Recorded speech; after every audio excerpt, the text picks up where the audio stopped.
Let's freaking go. I am not going to victory lap my experience with my dear beloved LSU Tigers getting it done versus the Arkansas Razorbacks. I do, however, want to compliment all of you Razorback Nation for showing an LSU fan an awesome time for my first time in Fayetteville. Now, technically, wasn't my first time. I've been to plenty of games at the University of Arkansas, but it was the first time that I went to the game with my wife, right? I've never gotten to experience a college football game at Arkansas with my wife. This was the first time that she got to go to a game in Fayetteville. She is a super diehard Razorback fan, and it was a phenomenal experience. I'm not just saying because my team dominated for all four quarters, but it's because, well, this was just a fun experience, right? The tailgating, the atmosphere, the fans. Some of you that stopped me saying that you love the Power Hour SEC channel. It wasn't like just this ridiculous amount of people, but it was more than I was expecting. But honestly, all 100,000 of you that were probably on campus were super nice. Like, I literally cannot find an LSU fan that had a terrible experience at the game this weekend. Normally you hear just horror stories. I've not seen anything. So Arkansas fans, to me, you're one of the top 3 or 4 classiest fan bases in the entire SEC. So we'll talk more about my personal experience. I do want to talk a little bit more about the team. Part of why I thought LSU would be a tough matchup for Arkansas is because of how Garrett Nussmeier, the quarterback, plays. And what he does is he plays quickly. And one thing that you can do as a defense versus a quarterback like him is he actually prefers when you blitz him, right? We brought this up in our Arkansas versus LSU film study. He likes it when you bring a lot of pressure because he plays quick anyway, right? And that's essentially what LSU did. And this was the first time that Arkansas really played a good quarterback, right? I am a huge Nico fan, but Nico was not the same guy like he was this past weekend versus Alabama. He's still very young, still learning the nuances of quarterback play. And like we said last week, Alan Bowman's terrible. You take a look at some of the other Arkansas quarterbacks. Peyton Thorne is one of the worst in the country, and Marcel Reed is a runner, not a thrower. So this was something new. And what I think happened was Coach Williams just was not prepared for that, right? Coming off a bye week, all Garrett Nussmeier did early in that game was play pitch and catch. And then afterwards on that first drive, you had Singleton get beat deep. It was the second consecutive year he had a tough game versus LSU. And look, you had opportunities to make plays and you just didn't do it. Look, I'll be honest. I do think the whistle was slightly in favor of LSU in this game. I don't think it was something truly egregious, but overall, Arkansas, just did not play well. And I think this was the first game where Arkansas just played terrible, terrible, terrible football. Now, obviously, Taylor Green is the guy that everyone likes to pile on, but truth be told, yes, he missed the deep shot early in the game. I hardly remember it because I was still kind of buzzing at that time. Judging by some of the videos that I released on Twitter, you can see for yourself. But going back and looking at Taylor Green's game overall, I didn't think it was bad, right? Arkansas did get the immediate passing game going. Obviously, a lot of short passes over the middle were absolutely fantastic gainers. Andrew Armstrong continued what should be a borderline all-SEC season. It's going to be hard for him to get over some of the other great receivers in the SEC.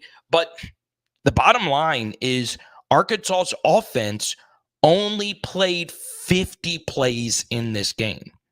Only played 50. The previous low amount for LSU was 58. So the problem was you were turning the football over. And now you're in a spot as you look forward towards the Mississippi State game. You're in some trouble here because this was the big MO on Jaquinda Jackson coming in. This was my biggest concern. He does get hurt. I mean, that's always kind of been the thing. He's never truly just been tremendously hurt, but overall, he has played through a lot of pain in his career. And now he is really banged up. He was down for a while versus LSU. You had to know this going into the season, though. And what he's provided your team this year, you definitely take that return on investment that he could actually be hurt at some point during the course of the season.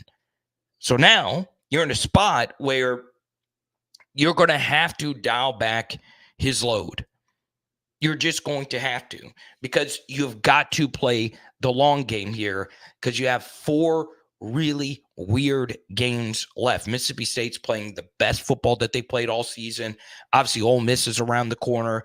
I think Ole Miss is a top 3 team in the SEC, and that's a must-win game for them at home. And then you still have Texas, and then you still have at Missouri the rest of the way. So, I do think you're going to go to a bowl game. But if you're going to go to a bowl game this season, do you have to win this game versus Mississippi State? You don't, but we'll see what happens. Okay, take a look at some of your comments. We say hi to Volcano. We'll talk about LSU a little bit later if you want to. So there you go. Now, I would also like to apologize to all of our viewers, because it did take me a little while to put the live stream actually up today. So my apologies on that. I thought I had it up, but I just didn't. So a lot of you are probably getting this pumped into your algorithm a little bit later. So my apologies on that. I showed up. It's been crazy traveling back, and I set the live stream up, and then I get ready to go, and I'm like, wait, I know I didn't set the live stream up. So apologies to our live viewers. But look, as I drop my phone over here, look at this super smooth start. I'll be perfectly honest. You just played bad. As great as LSU played, I still don't think LSU played their best. You just played the worst game of the season. And let's be honest. What is a game that Arkansas has played this year where they just played like ass? This was the first one. So I am going to give Sam Pittman some grace here. Now, outside of Jaquindon Jackson, you did get some positive news on Jalen Braxton. You also have a weird situation when Patrick Kustas, I've never been able to pronounce his name correctly. And you obviously moved to Marion Harris, and then you have Blaylock in there, and you move him inside. The offensive line had a tough day. Now, you knew going into this game that this was not going to be an easy matchup. LSU's defensive line, they're not as good as I would say A&M's defensive line or Ole Miss's that you have coming up, but they were really good, in particular on the edges, and they won that matchup. They also won the matchup on the back end, all right, with some linebacker play that was out of this world. Greg Penn, number 18, had a big game for LSU, but Whit Weeks, and I tried to warn all our Arkansas fans. I was trying not to overhype this young man. Whit Weeks is so freaking good.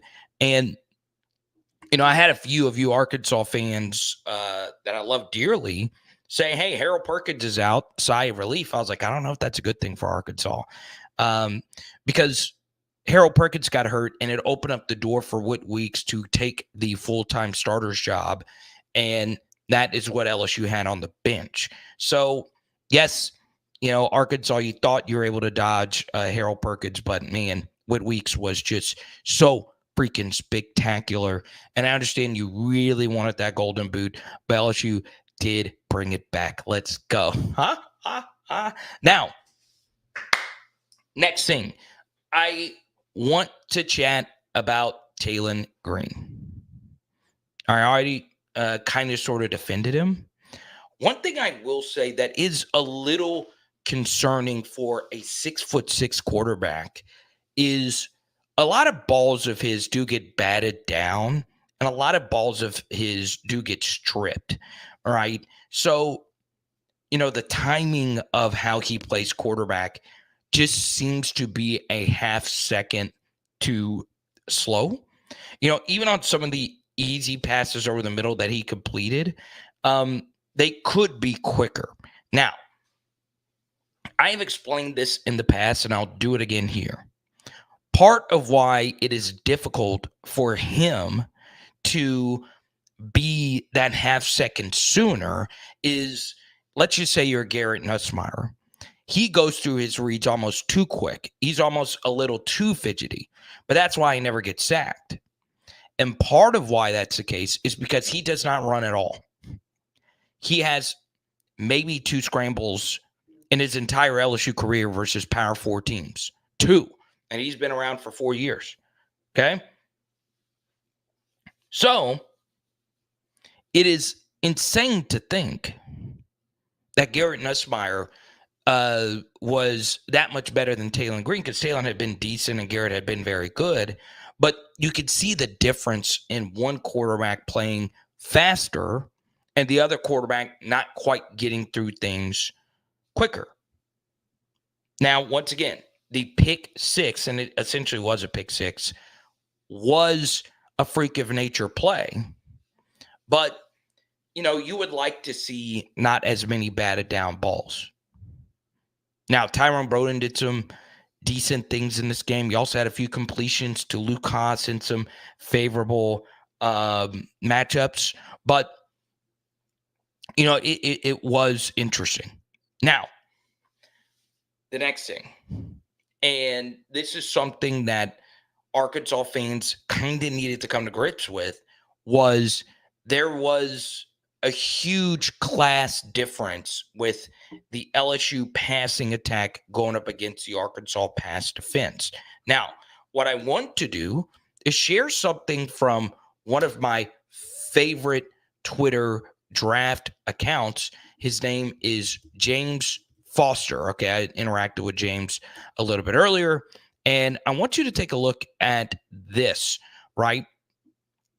Landon Jackson had a really interesting game. So he drew the toughest matchup he could have possibly drawn this year versus Will Campbell, who's the best pass blocker in America. Now, in a few weeks, he does have to go up against Kelvin Banks, who is probably as good as Will Campbell, but I think Will is better in pass blocking. This obviously is a run block that Will Campbell dominated. But you see in the background, Atlanta Jackson did some really, really, really good things as a pass rusher. Now, Will had him in a phone booth early, but that time right there, he hits Garrett Nussmeier and forced a lot of pressure. This is him again getting a lot of pressure on Garrett Nussmeier. And this was a really promising matchup between these two that I do think Will Campbell won for the most part. Okay.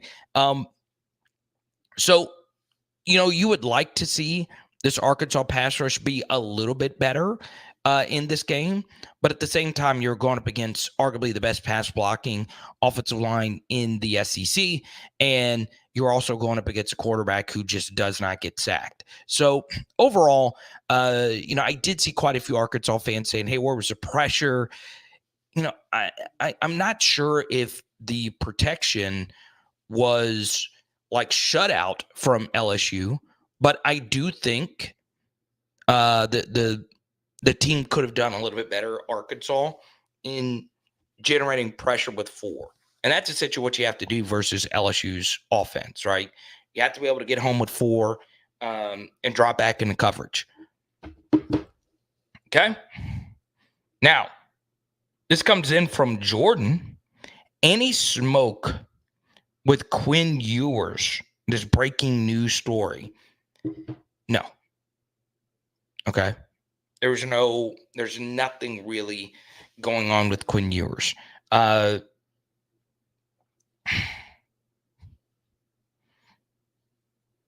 247 tweeted out something irresponsible a little bit earlier, saying that Quinn Ewers is opting out the rest of the season to prepare for the NFL draft as Texas gives the offense over to Arch Manning.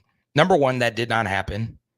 Quinn Ewers is not opting out. He was practicing to play versus Vanderbilt. And then number 2, I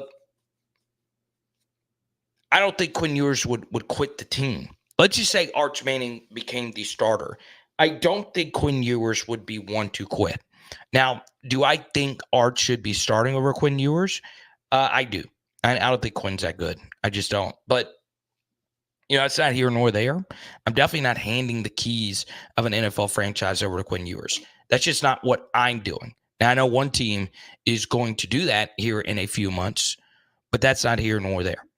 Let's go to Matt Toronto. Yeah, very heavy penalized game on both ends.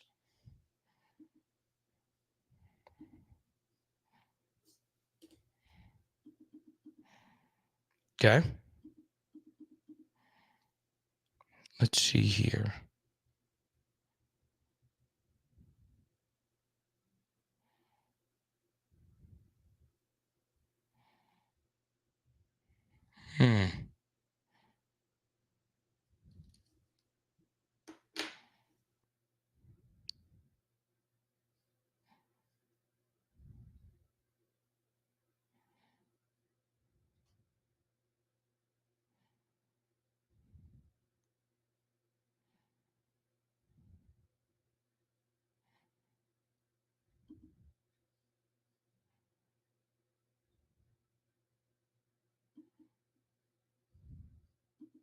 Let's see. Is there anything to this Quinn Ewers stuff? No, I don't think so. Jordan, you got me going crazy over here. Huh?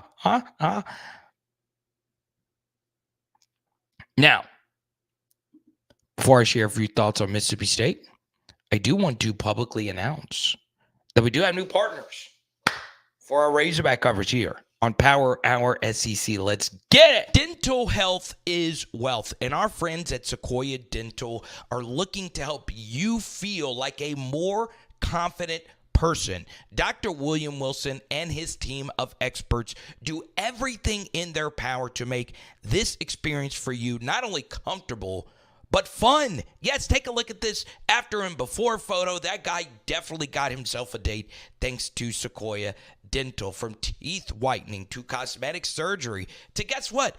Botox. Yes, they do Botox. Call my friend Dr. William Wilson today, or just go book your appointment at sequoiadental.com.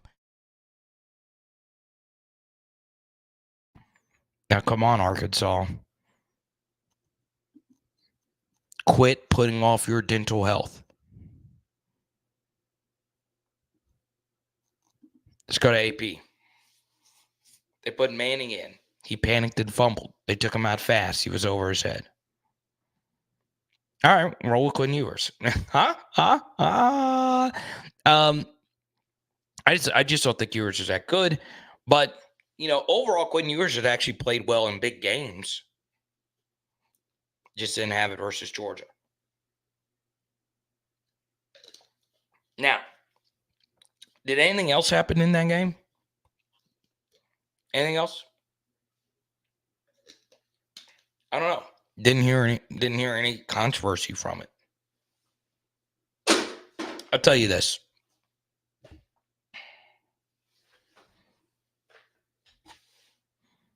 I didn't like the Kirby Smart spiel after the game. The nobody believed in us thing. Really, Kirby? Nobody believed Georgia was going to win. I did. I picked you guys to win. But of course, it's they picked us to go 7-5 narrative folks out there that do not exist. Of course, game day picked Texas. They were at Texas. Okay. Whether or not you want to admit it, it does heavily affect your picks. Now, we continue with the Razorbacks here. Mississippi State showed quite a bit of promise again. Now, albeit it was in a losing effort, I thought it was okay for Mississippi State. I really, really, really did. But let's be honest.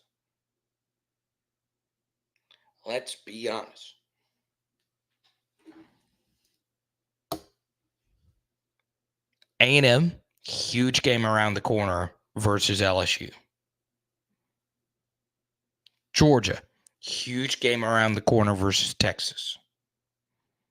There was a little bit of a look-ahead factor for both of those teams.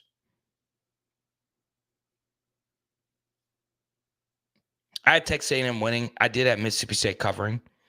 So not totally shocked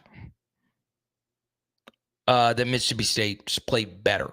Now, earlier this season, you lost a game that you lost, but the story has been Van Buren, the quarterback for Mississippi State. He has honestly been really good in recent weeks. He has been.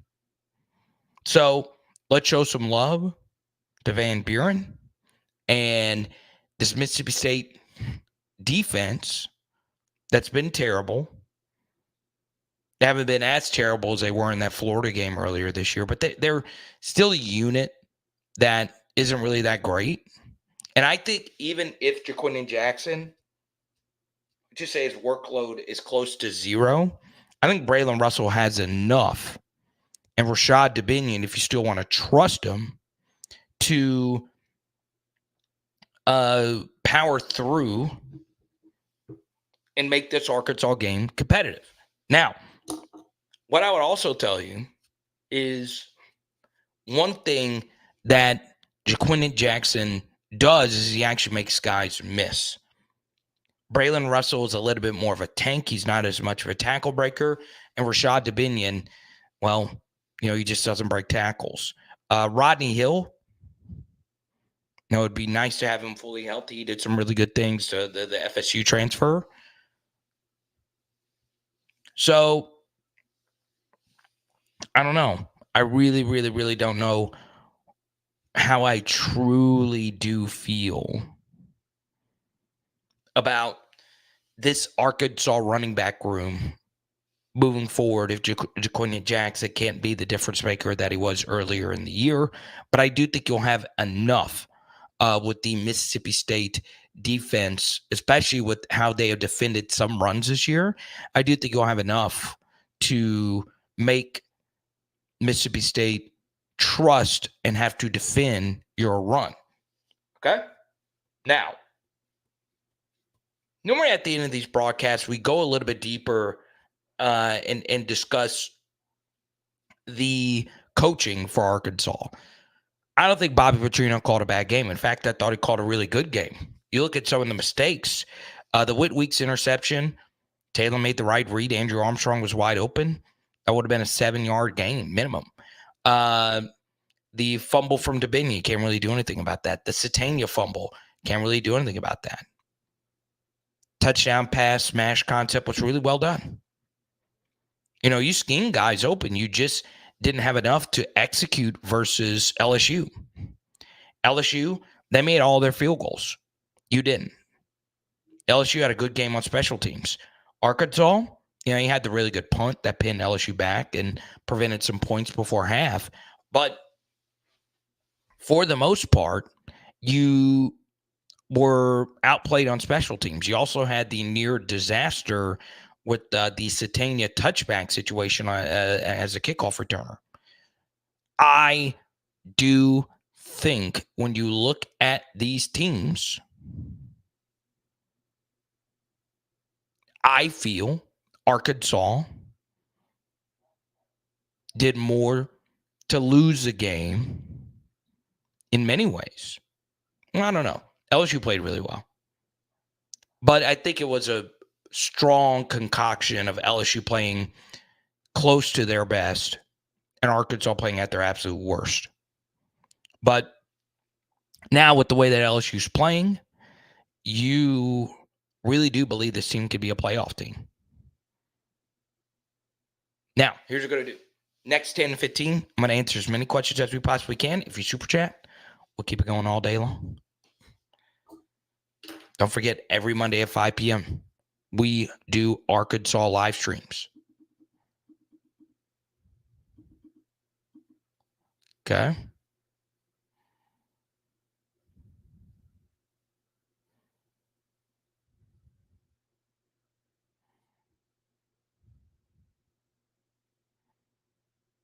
Two Monday Night Football games tonight. I don't know if I'm the biggest fan of that.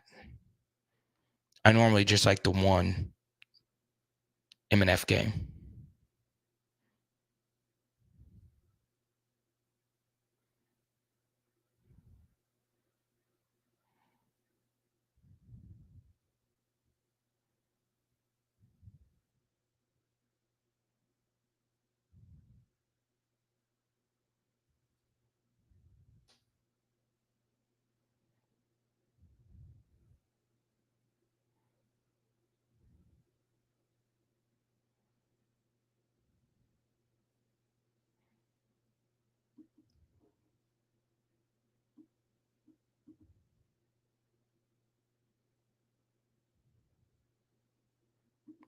Let's see. Did you see that Weeks' brother, 4-star linebacker, will be at the A&M game? Oh, he's going to go to both?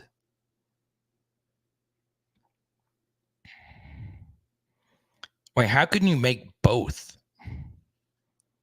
That's crazy. That's crazy. Is he taking the Kirk Herb Street flight plan? Huh? Oh man.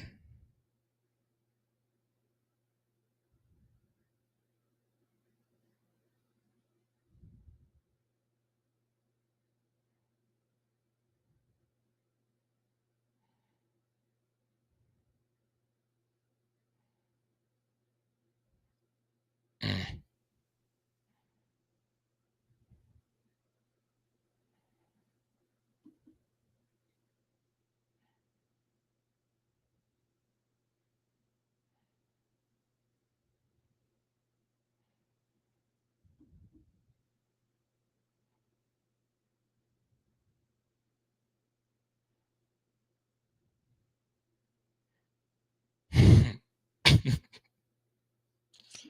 Oh man. This is incredible. He's going with okay. That makes sense. Let's go. Now, final thing. My personal experience at the Arkansas game and Northwest Arkansas. Now, I say this with all due respects for all SEC cities. All right. There are so many great SEC cities. There really are. And the correct way to say it is not a city, but a college town. There's not really any college town. So outside of Starkville, right? Because Starkville isn't that big. It actually is a town. But colleges have become so big, so expensive. I mean, most are cities. Let's be honest. Fayetteville, to me, is a top 3 college city. There's no pro teams. There's a lot of money. Northwest Arkansas, very little crime. It's mostly clean. And I enjoyed it. I really, really, really did. And there is more belief for me to just move to Fayetteville. I love Fayetteville. I really, really, really do. Well, Carter, you're an LSU fan. How could you live in Fayetteville? Well, I had dinner with someone I never met before, Trevon, who's from Crowley, Louisiana. He loves it. He said he doesn't want to move. I met quite a few LSU fans that live there. Who's to say we can't take over? Huh? I'm just kidding. We would never take over another college town like that. But truth be told, it is an awesome city. And whether it's for a baseball weekend or a football weekend or a basketball weekend at Bud Walton, you need to go to Fayetteville. It really is that great of a city. And my personal experience was great. The first night obviously was just, kind of chill. And then the second night was a game. And I went ham. I partied probably a little too hard. Huh? As you could tell from the halftime show, and you could also tell from the post-game show, which was very eventful. So look, I can't say enough good things about Fayetteville. It really was that great of a city, and I will definitely be going back pretty soon. Now, I say all those things. It's a little bit different because my closest friends live there. My closest friends do. But, AP knows who this is. Matt Toronto knows who this is as well. Jared Addison is and one of my biggest supporters on the Power Hour Network on all three of my channels. And he drove 14 hours to Fayetteville, had a disaster pop up in terms of where he was staying as far as hotels are concerned, and still went to the game, partying all night on Dixon, and enjoyed the hell out of the trip. That's how good of a city it is. I mean, 14-hour drive for the game. He loves Fayetteville that much. So, look, it is, to me, top 3 college SEC city. And I don't include LSU in that because obviously Baton Rouge would be number 1 for me, but it really is that fun. So my first experience was nothing short of fantastic. All right. We will be live again Monday at 5, hopefully after an Arkansas Hog victory. Thanks again to our friends at Sequoia Dental. We'll talk to you soon. It is Power Hour SEC. Boom. And tonight we are doing some Sam's Club chicken enchiladas. Let's go. Do I think LSU has enough defensive line to make it to the playoffs? I do. Let's go.